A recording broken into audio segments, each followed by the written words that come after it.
Hello दोस्तों, नमस्कार दोस्तों, स्वागत है आपका नेशन वर्ल्ड में। तो दोस्तों, आज की जो लेटेस्ट खबर निकल के आई है दोस्तों, वो आई है इस time foreign exchange reserve list से। दोस्तों इस टाइम इंडिया का जो फॉरेन एक्सचेंज रिजर्व बैलेंस है वो 700 के पार पहुंच चुका है। वो आंकड़ा 700 अरब डॉलर के पार पहुंच चुका है, जिससे पाकिस्तान ये देखकर बहुत ही ज़्यादा बौखला गया है। वो हक्का बक्का हो गया है कि भारत के पास इतना पैसा कहाँ से आ गया, कैसे आ गया, और हमारे पास इतना पैसा क्यों नहीं है।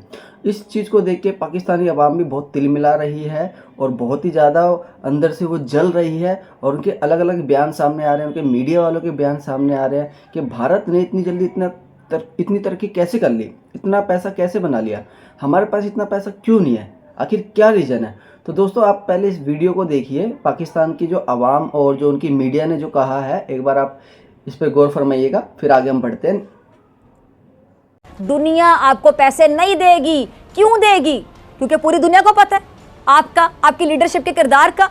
दुनिया कभी भी आपको 1 रुपया नहीं देगी और नहीं दे रही। इंडिया के फॉरेक्स रिजर्व एक हाईएस्ट पॉइंट पर इस वक्त पहुंचे हुए हैं, जो अभी तक हमें रीसेंट पास में नज़र आ रहे थे उससे कहीं ज़्यादा 689 बिलियन डॉलर्स तक ये इंडिया के फॉरेक्स रिजर्व्स पहुंच चुके हैं। हमें पैसे दो, हम चोरी नहीं करेंगे। हमें पैसा दो, हम शफाफ तरीके से इस्तेमाल करेंगे। क्यों देनी पड़ रही हैं आप लोगों को सफाइयाँ?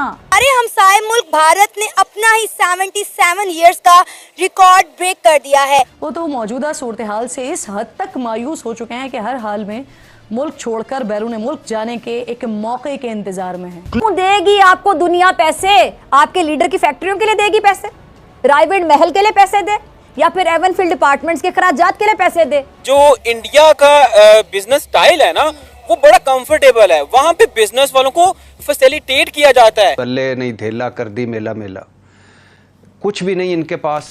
आईटी में हम क्यों जा रहे हैं पीछे? इंडिया कहाँ चला गया? हम जैसे एक ही थे ना, अब कहाँ चले गए हम? यही वजह है कि हमारी प्रायोरिटीज डिफरेंट हो चुकी हैं। तो दोस्तों, आपने जैसे कि वीडियो में देखा है, इनके जो सड़क छाप मीडिया भी हैं वो भी बहुत ज़्यादा बौखला उठी हैं और वो भी बहुत ज़्यादा तिलमिला रही है कि भारत के पास इतना पैसा कैसे आ गया। तो उन जाहिलों को कौन समझाया कि पैसा जिहाद करने से नहीं बल्कि मेहनत करने से आता है। अब दोस्तों, इन जाहिलों के मुल्क में जब कोई इन्वेस्ट ही नहीं करेगा तो इनके आर्थिक स्थिति कहाँ से सुधरेगी दोस्तों? क्योंकि ये जो भी इन्वेस्टर इनके मुल्क में आता है, जिहादी पहले उन पर हमला कर देते हैं, उन्हीं को दोस्तों लूट लेते हैं। और ऐसे में क्या होता है दोस्तों, इन्वेस्टरों को भी जो है पाकिस्तान में भय का डर होता है, क्योंकि उनको इन्वेस्टर जो है दोस्तों पाकिस्तान में सुरक्षा को लेकर पाकिस्तान में इन्वेस्ट नहीं करते, क्योंकि उनको पता है इस जाहिल मुल्क में अगर वो इन्वेस्ट करेंगे तो इन्हीं की कौम उनके खिलाफ हो जाएगी।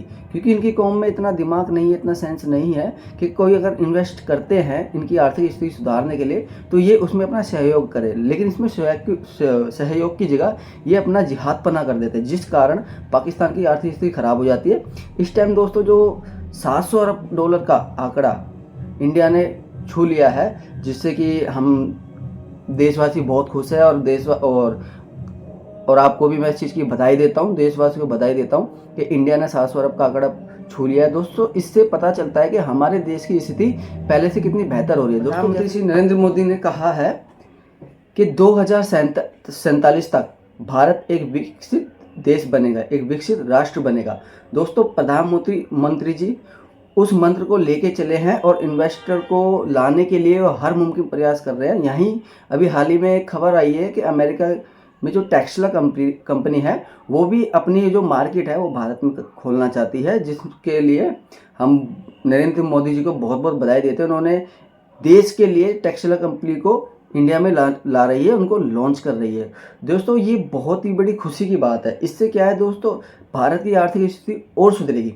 पाकिस्तान में यही सोचते रहते हैं कि हमारे पास इन्वेस्टर क्यों नहीं आ रहे, हमारे पास कंपनियां क्यों नहीं आ रही, क्या कमी हमें। तो इन जाहिलों को कब तक कौन समझाए? इनको अभी तक इनके दिमाग में ये बात नहीं आई कि आपके पास इन्वेस्टर क्यों नहीं आ रहे। जब तक आप अपनी सोच में इजाफा नहीं करेंगे, जब तक अपनी जो घटिया सोच है, जब तक आप ये इनको नहीं सुधारेंगे, जब तक इनका कभी विकास नहीं हो सकता। क्योंकि दोस्तों, इनको मतलब नहीं है आर्थिक स्थिति, इनको मतलब है खाली हमारे पास एटम बम होना चाहिए। दोस्तों, ये एटम बम खाने के लिए तैयार है, लेकिन ये घास फूस खा लेंगे, एटम बम खा लेंगे, लेकिन इनको जिहाद करना जरूरी है, वो बिल्कुल नहीं छोड़ेंगे। और इनको कुछ भी हो जाए, ये कहते हैं कि हम घास फूस खा लेंगे, हम एटम बम खा लेंगे, लेकिन हम इंडिया से युद्ध करेंगे।